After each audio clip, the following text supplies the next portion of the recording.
Hello, and thank you for joining us. Today's webinar topic is Deep Dive into US EPA 524 Drinking Water Series, Part 1. Our presenter is Amy Nutter, Technical Product Specialist for Techmar Purge and Trap. If you have any questions, please feel free to submit them throughout the presentation or email Amy directly, and she will follow up with you after the webinar concludes.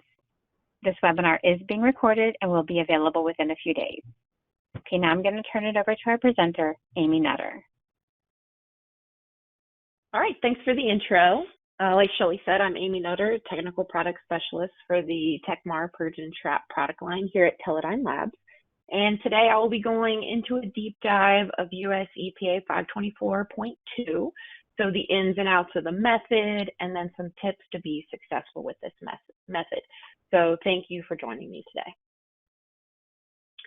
I'll go over a quick intro to Teledyne Labs and our Techmar products. Then I'll get into what Purge and Trap is and how it works, an introduction to US EPA 524.2, the method requirements, the QC requirements, the challenges with this method, and then I will give you some tips for a successful analysis. So be sure to submit any questions that you have, and I'll be able to answer you by email. So we've been around since the 60s, creating the first commercial purge and trap in 1975. We're the market leader for purge and traps in the US, and we have several different options.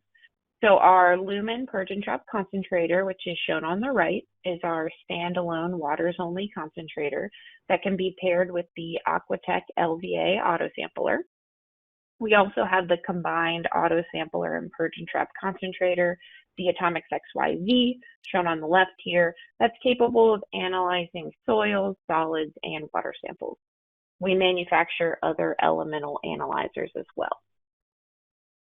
So purge and trap is a technique used to improve the sensitivity of volatile samples analyzed by a GC and their detectors, such as a mass spec, and go beyond the capabilities of other traditional preparation methods like static headspace and liquid injection. So we're talking parts per billion levels, and recently we've been optimizing parameters for parts per trillion analysis. Some common VOCs are those disinfection byproducts from chlorine treatment, like in drinking water. We've got gasoline, which is made up of many different volatile compounds, ethanol found in beer, acetone found in nail polish remover, mineral spirits, paint thinners, and hexanes found in glues. Now let's get into how purge and trap works. So purge and trap works on a purge equilibrium theory. Volatile compounds of interest, compounds that prefer to be in the gaseous phase, migrate from the liquid or the solid phase into the gaseous phase, and they're continuously swept away from that headspace and the sparger onto the trap where they are concentrated and released to the GC. In the case of static headspace on the left, samples come to an equilibrium. The compounds of interest go from that liquid phase to the gaseous phase, and then when no more net transfer is occurring, an aliquot of that headspace is taken and analyzed. So if you're not reaching enough sensitivity with this analysis, then purge and trap can improve on that. So on the right, we can visually see that purge equilibrium theory happening. The VOCs are moving into the gaseous phase, they're continuously being removed by that purge gas, and then continuously replacing that headspace. It's causing a higher concentration of VOCs in the liquid phase than in the gaseous phase, creating that net movement of VOCs from the liquid to the gas and extracting the VOCs from the sample more efficiently and improving on that sensitivity because there's just more compounds to analyze. So a basic purge and trap consists of 5 main parts. We've got the sparger, flow control, 6-port valve, analytical trap, and the heated transfer line. So the sparger is that glassware on the front of the instrument. It receives the liquid sample to be purged. So purging the sample extracts those VOCs by dispersing inert gas through the sample matrix for a preset time and flow. So that flow is controlled by a mass flow controller or a pressure regulator that monitors and precisely controls the gas flow rates throughout the entire purge and trap process. From there, the 6-port valve directs the gas containing the analytes to the analytical trap for concentration. The analytical trap is used to capture and release VOCs swept out from the sample by the purging gas. So trapping these VOCs creates a smaller band of analytes traveling to the GC column, producing greater signal-to-noise ratios and lower area-to-height ratios. So that means it just generates sharper peaks and better sensitivity and resolution. Once VOCs are captured, the trap is heated and the carrier gas is backflushed through the trap, causing the VOCs to desorb. The 6-port valve then directs the VOCs through the heated transfer line to the GC for separation and detection, usually by mass spec. The gas chromatography, GC, it's one of the more popular chromatography techniques to separate volatile compounds from a matrix. It's simple, it is high sensitivity in identifying and helping quantify volatile compounds. So first, the sample is introduced into a stream of inert gas or the carrier gas, which is usually helium in our case. Some people are trying hydrogen. Sample components move through the column at a rate affected by the degree of interaction of each component with the stationary non-volatile phase of the column. So compounds that interact more with that stationary phase are delayed and thus separated from the compounds that interact less. When the compounds are eluted from the column, they can be quantified or collected through the detector like the mass spec. To help us determine the amount of each analyte in each sample, we use the internal standard technique. So we add internal standards and surrogates to all of the samples in a known amount. So each internal standard is assigned to the analytes based on retention time and is used to measure relative response. So a constant amount of the internal standard is added to all of the samples. So that amount of the internal standard is also included in each of the calibration standards. So the ratio of the peak area of the target compound in the sample is related to the peak area of the internal standard in the samples. It's compared to a similar ratio derived that you get from each calibration standard, so you can estimate the amount. So this ratio is termed the response factor or the relative response factor, indicating that the target compound response is calculated relative to that of the internal standard. The advantages of using this internal standard calibration are that they can be used to account for routine variation in the response of your GCMS system, as well as variations in the exact amount of sample introduced to your system as well. So it can just monitor your samples, it can monitor your QC and make sure everything's well with the system. All right, so an overview of our US EPA method 524.2. So your sample matrix is the surface, ground, finished drinking waters. So any water used in the process of creating that drinking water. Our target analytes are a wide range of VOCs, 85 target compounds, including the 4 THMs, chloroform, bromodichloromethane, dibromochloromethane, and bromoform. The internal standard used is fluorobenzene. The surrogate standards are 1,2-dichlorobenzene G4 and BFB. So as far as sample size, 25 mil sample size is pretty commonly used, but in the method it does say you can use a smaller sample size of 5 mils in the 5 mil purging device. It's recommended if your GCMS system has adequate sensitivity to obtain the method detection limits required, and GCMSs these days are very sensitive. So as long as you can pass all those QC requirements, you can use a 5 mil sample. So like I said, but you should use the appropriate size sparger for your sample volume to eliminate dead volume effects. The purge gas for this method, it specifically calls out helium as the purge gas. And this method also specifically calls out the purge time, the purge gas flow rate, and the desorption time, and they can't be changed. So you have to purge for 11 minutes at 40 mils a minute with a 4-minute desorb, which can transfer a significant amount of water vapor to the GC and can result in poor chromatography, such as broadening or splitting of peaks, tailing, shifting of compounds or retention times, and ultimately just cause issues for the analyst, identifying compounds and quantifying them. So as far as your calibration, it varies, but I would say 5 calibration standards is pretty standard. You have to acidify them to pH of 2, so you pretty much just want to treat them how you would treat your samples. And you must collect all samples in duplicate, no headspace in the containers, meaning no air bubbles should pass through the sample as the bottle is filled, or be trapped in the sample when the bottle is sealed. So they're volatile compounds. If there's air in the vial, they're going to escape into that air. So you want to make sure you don't have any air bubbles when you're collecting your samples.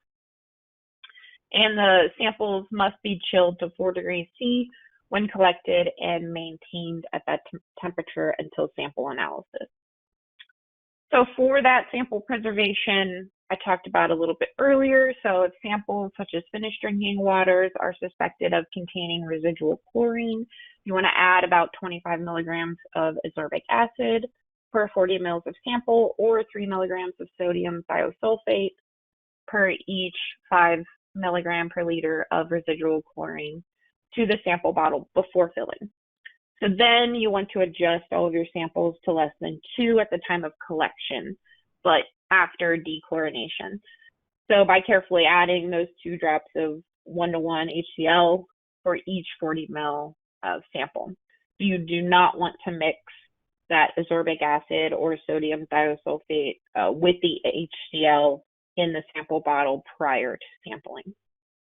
And for expiration, you just want to analyze all of your samples within 14 days of collection.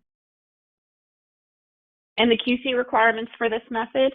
So in general, the quality control requirements, or QC requirements, for this method are the initial demonstration of laboratory capability, followed by regular analysis of laboratory reagent blanks, field reagent blanks, and the laboratory fortified blanks.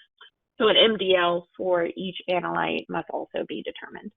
So your initial calibration, so you calculate the response factor for each analyte using the internal standard fluorobenzene, and then calculate the standard deviation and the relative standard deviation, the RSD, for your analytes and your surrogates, and they should not exceed 20% RSD.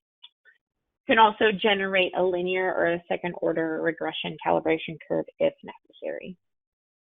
And for your method detection limit, so to determine the MDL, you want to analyze a minimum of 7 laboratory fortified blanks. So that's just, your reagent water you use in the lab with standards at a low concentration. So calculate the mean accuracy and the standard deviation for each analyte. And you'll calculate the MDL using an equation I'll show you in a couple slides. So that initial demonstration of capability, that laboratory accuracy and precision is what it is. So you want to analyze 4 to 7 replicates of that laboratory fortified blank containing, your standard midpoint concentration. So some of the analytes, particularly your early eluting gases or those late eluting higher molecular weight compounds, will be measured probably with less accuracy and precision than the other analytes. However, the accuracy and precision for all analytes must fall within the limits. So for each analyte, the mean accuracy must be between 80 and 120%, so plus or minus 20%. And the precision of the recovery of each analyte must be less than 20% RSD. So if these criteria are not met for your analyte, for your analytes of interest, then you have to take remedial action, repeat the measurements, until the analyte is met. So this is all before you even get to run your samples. You got to make sure that your method is sound and it can, all your analytes can pass within the method requirements. So during a 12-hour work shift, you have to run the accuracy of a quality control sample, so which is analyzed in each batch of samples that is processed as a group or within a work shift. So you want to run one right away, and then if there's more than 20 samples in the work shift batch, you want to analyze one every 20 samples.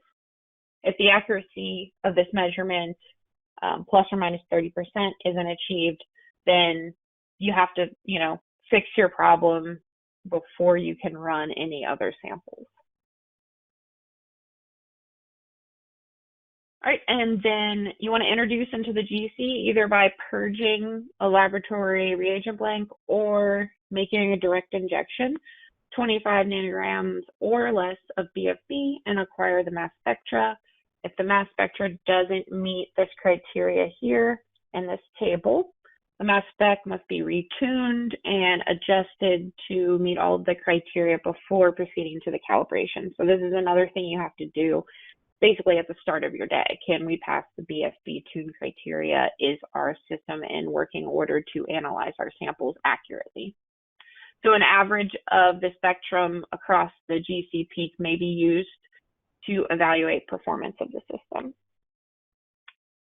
Right, and then your internal standards and surrogates shouldn't drift more than 50% from your initial calibration or more than 30% from your most recent continuing calibration check. This could indicate your system has probably lost sensitivity, so you'll want to clean the mass spec source and recalibrate if this is happening. And of course, keeping ongoing control charts to document data quality and system sensitivity changes can really be helpful. And that quality control sample would be at least quarterly. You want to analyze a QCS from an external source, so something different than your calibration standards. So if the measured analyte concentrations are not acceptable accuracy, you got to check the entire analytical procedure to locate the problem source, try and fix it. It serves as a check to verify the accuracy of the standards that you've been using, and especially you use to generate your calibration curve. So this is particularly useful for a laboratory using this method maybe for the first time, and you have no historical data base for the standards that you have. All right, and some of the calculations that I talked about, if the response of any analyte exceeds the linear calibration range, you want to dilute the duplicate and reanalyze the sample. Another requirement would be to calculate all of the THM concentration just by adding the 4 individual THM concentrations. And your MDL concentration is shown on the left here. Like I said, it is the standard deviation of the 7 low-level samples multiplied by the student's p-value for 99% confidence level, which is 3.143 for 7 samples. So then your accuracy calculation is the calculation of recovery, so estimated from the recovery of spiked analytes from the matrix of interest.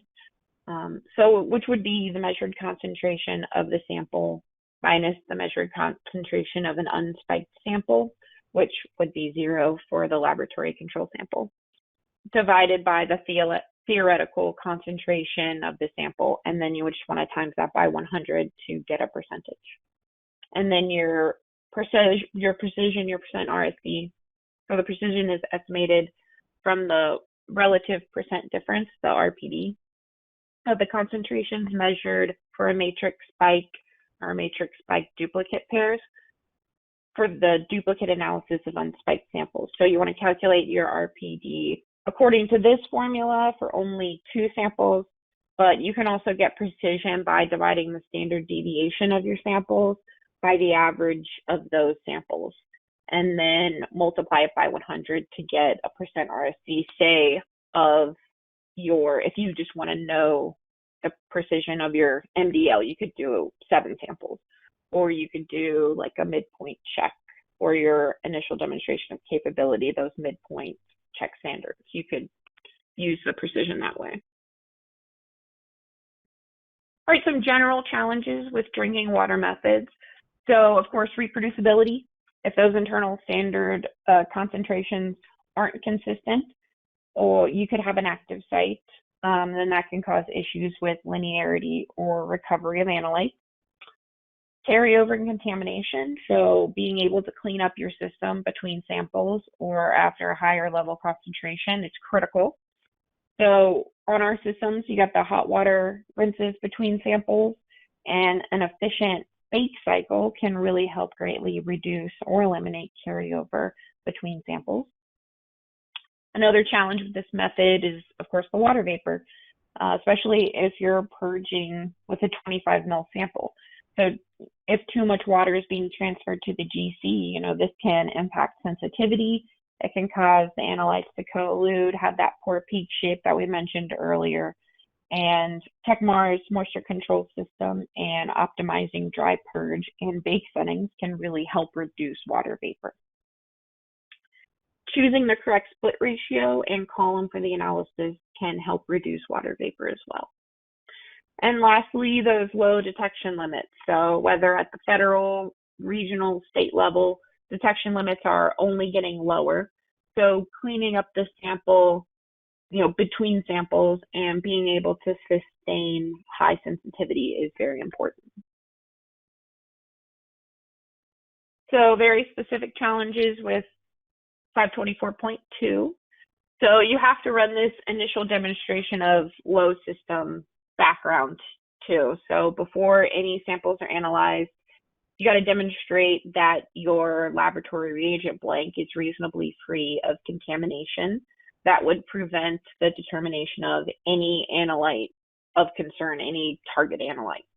So sources of background contamination could be in the glassware, the purge gas, the sorbents in the trap reagent water, and any other equipment, I guess, you're using to make your calibration standards or your QC standards or anything like that. So background contamination must be reduced to an acceptable level before proceeding. So in general, background from method analytes should be below the MDL. During analysis, major contaminant sources are volatile materials in the laboratory and impurities in the inert purging gas or in the sorbent trap. So analysis of that reagent blank provides the information about the presence of contaminants within your lab.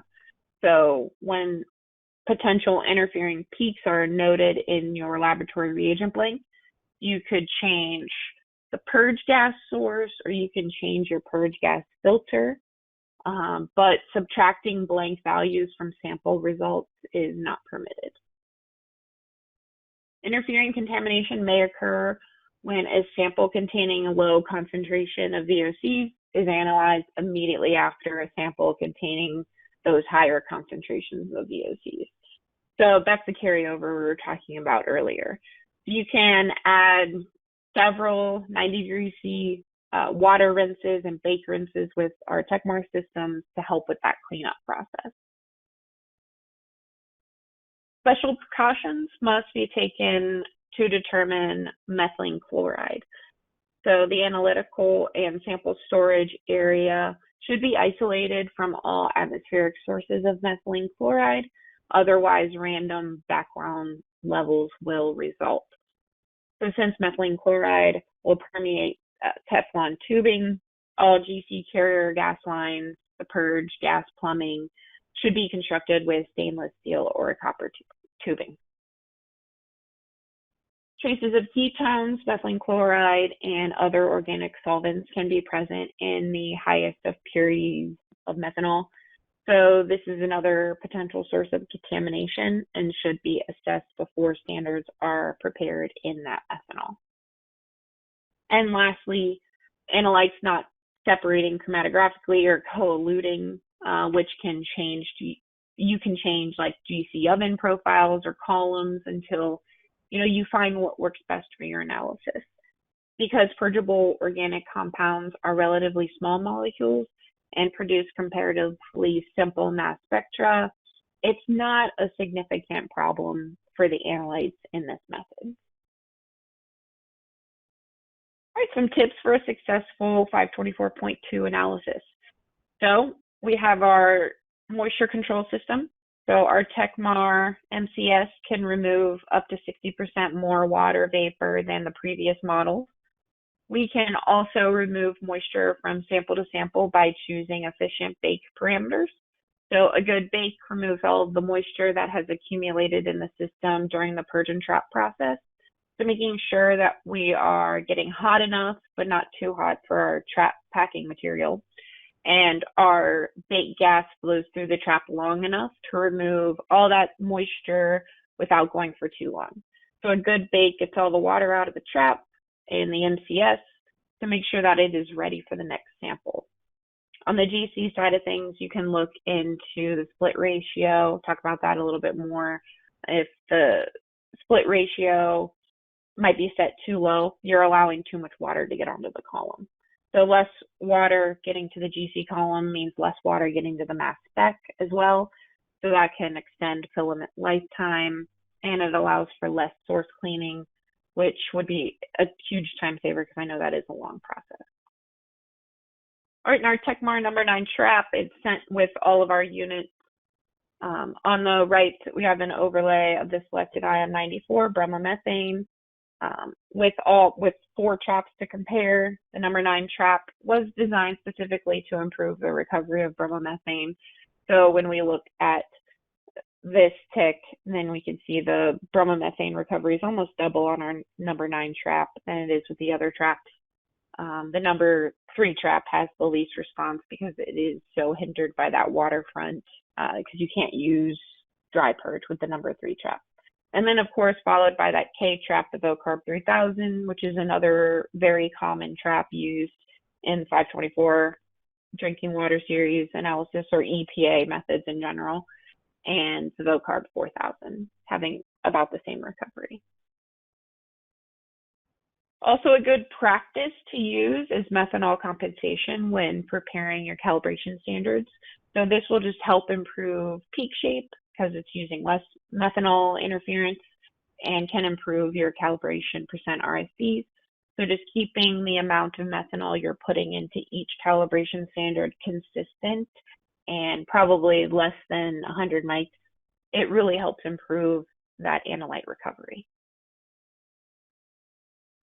Efficient trap heating and cooling. So you want to make sure that your trap heater is reaching temperature to make sure that all of those target analytes are desorbing off of the trap.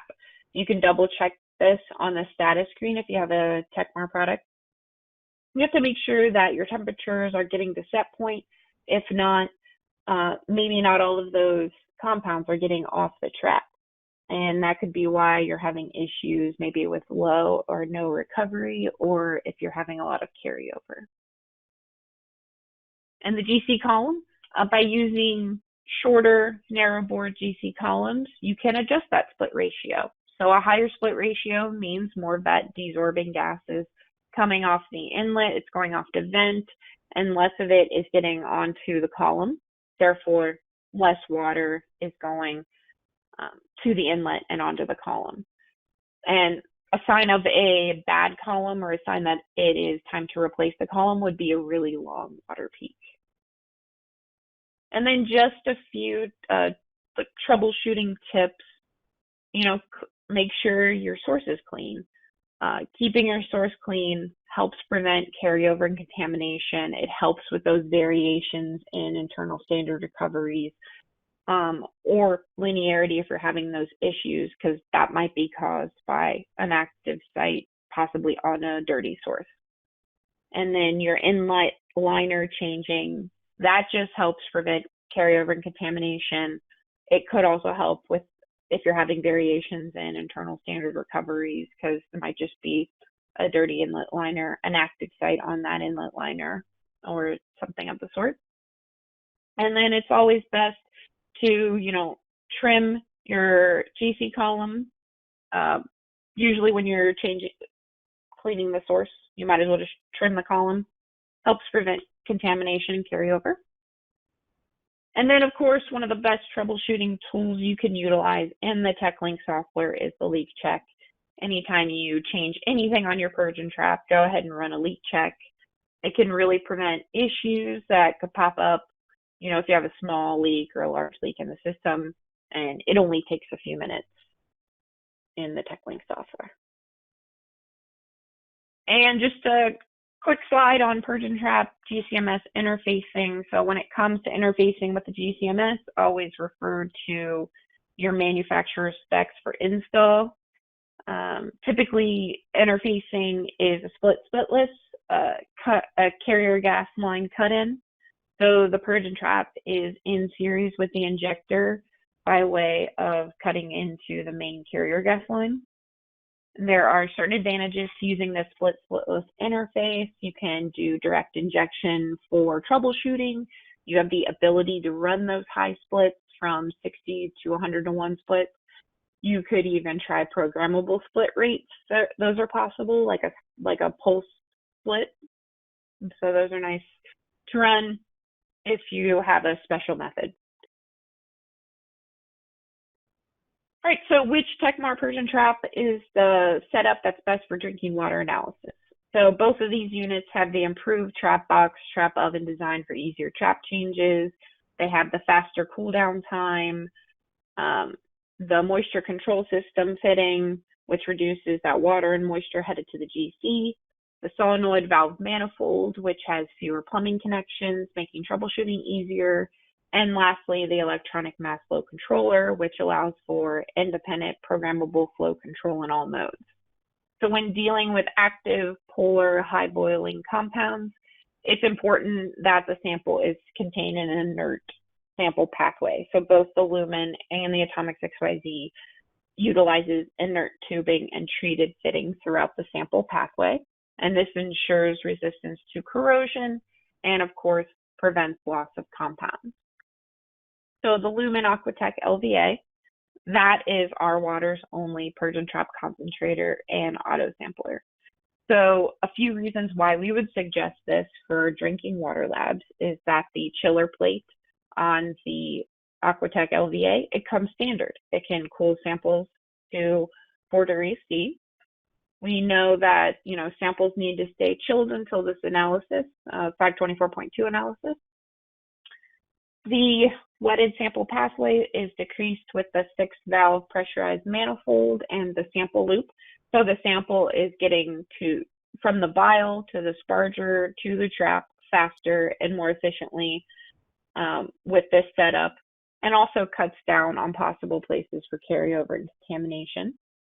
There's only a 2-stage sample needle that displaces sample from the vial to the sample loop.